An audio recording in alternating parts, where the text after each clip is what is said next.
Students फिर से जो एमसीक्यू की बात कर लेते हैं यहाँ पर। ये MCQ class 12th physics unit 1 से रिलेटेड है। आपके पास में एक यहाँ पर +2 कूलम चार्ज दिया है रेस्ट पे, -1 कूलम चार्ज यहाँ पर जो है मूविंग है, उसे आप कहाँ लेना चाहते हो, ए से लेकर बी तक ले जाना चाहते हो।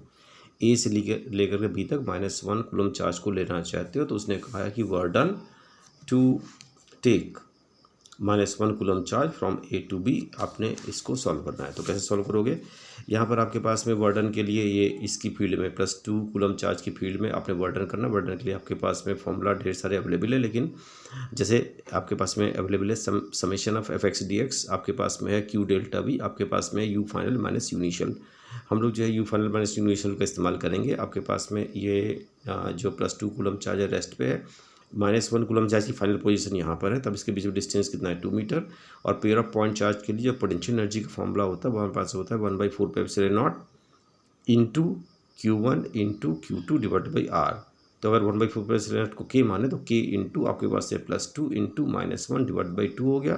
तो आपके पास में आ गया +2 कूलम और -1 कूलम का प्रोडक्ट -2 और बाई 2 आपके पास में हो गया -1 और K से मल्टीप्लाई करोगे तो -K 1/4 से डायरेक्ट को K मान के चले। अच्छा, अगर आपके पास में ये इनिशियल पोटेंशियल एनर्जी देखोगे तो आपके पास में आ जाएगा K 1/4 K मान रहे हो, और इसका प्रोडक्ट -2 हो जाएगा आपके पास में। साइन लेते हैं चार्ज का, पोटेंशियल एनर्जी जिसके लिए फिजिकल क्वांटिटी है, साइन लेते हैं +2 -1 -2 डिवाइड बाई आपके पास में 1 हो गया, तो आपके पास में हो गया -2K। तो यहाँ पर आपके पास में हो गया -2K और यहाँ पर आपके पास में हो गया -K। यहाँ पर हो गया इस पेयर का हो गया इनिशियल स्टेट में -2K और फाइनल स्टेट में कितना हो गया -K।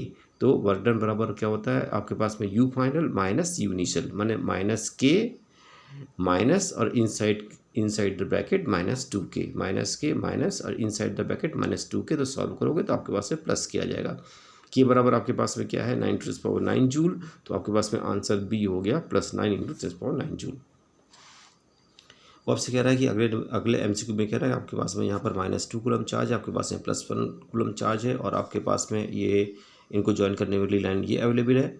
यहाँ पर आपके पास में इनको ज्वाइन करने वाली लाइन पे 3 पॉइंट दिए, ए पॉइंट दिया, बी पॉइंट दिया है, और आपके पास में डी पॉइंट दिया है। वो कह रहा है at which point net electric field due to your charge system will be 0।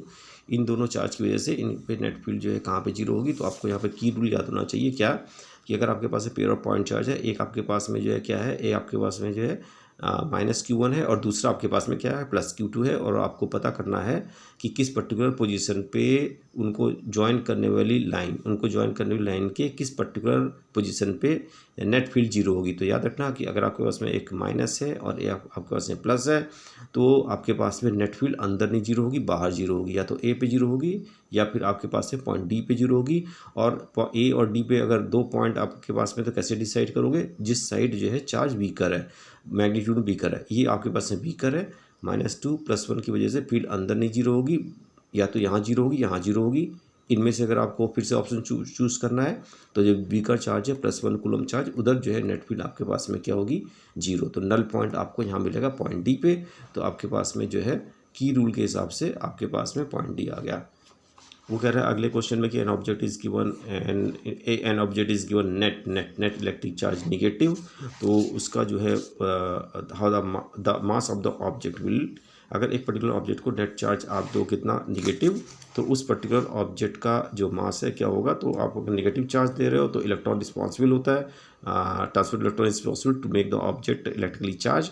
तो अगर आप एक पर्टिकुलर ऑब्जेक्ट को इलेक्ट्रिकल चार्ज दे रहे हो नेगेटिव, इसका मतलब है उस पर जो है क्या कर रहे हो, इलेक्ट्रॉन को एक्यूमुलेट कर रहे हो, तो इसका मतलब है उस पर्टिकुलर ऑब्जेक्ट का मास इंक्रीज हो जाएगा। डिक्रीज का कोई सेंस नहीं होता। अगर उसको पॉजिटिव चार्ज देते तब उसका मास जो डिक्रीज होता, और रिमेन सेम बिल्कुल गलत है, और first increase and then decrease, इसका कोई सेंस नहीं है। तो आपके पास में जो करेक्ट आंसर है, निगेटिव चार्ज देने पे उसका जो मास है वो इंक्रीज हो जाएगा। अच्छा, आपके पास में यहाँ पर यूनिफॉर्म इलेक्ट्रिक फील्ड है, आपके पास ABCD लाइन है, ABCD लाइन परपेंडिकुलर है यूनिफॉर्म इलेक्ट्रिक फील्ड के, और AB और CD आपके पास में पॉइंट अंडर ऑब्जर्वेशन है। तो एक कुछ यहाँ पर स्टेटमेंट दिए हैं और पूछ रहा है कि करेक्ट स्टेटमेंट कौन सा है।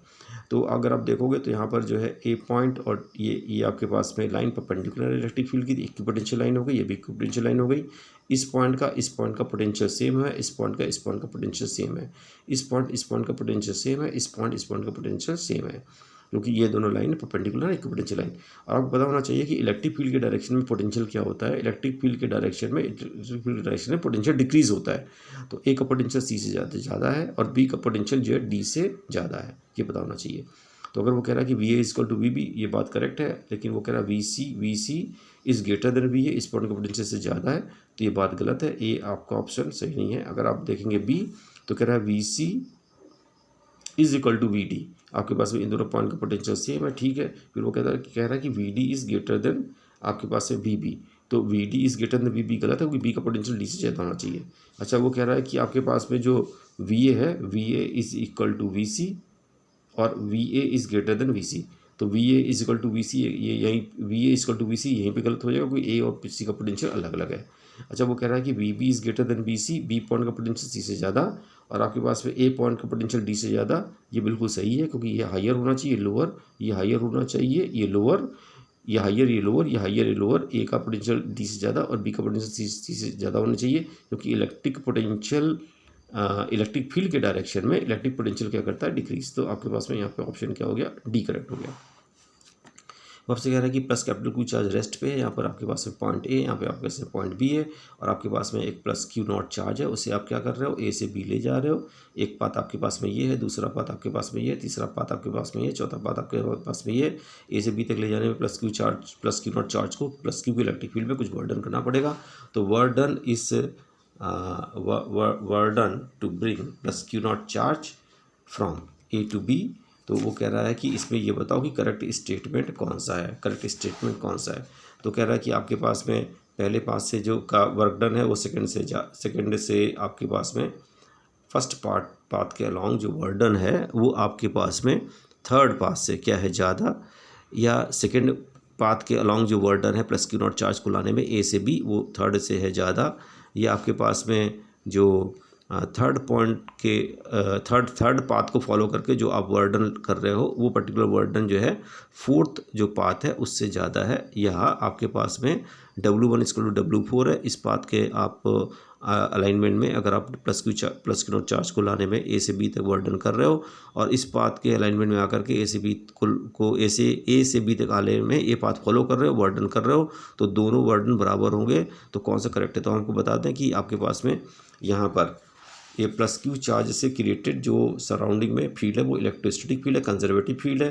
कंजर्वेटिव फील्ड में जो बर्डन होता है वो इंडिपेंडेंट पाथ होता है। प्लस क्यू नॉट चार्ज को अगर आप ए से लेकर के बी तक लाओगे तो इस पाथ पे जो बर्डन होगा वो इस पे होगा, वही इस पाथ के along plus Q naught charge को लाने बर्डन होगा, वो इस पाथ के along plus Q naught charge को लाने वर्डन होगा। मतलब आपके पास में W1 = W2 = W3 = W4 है।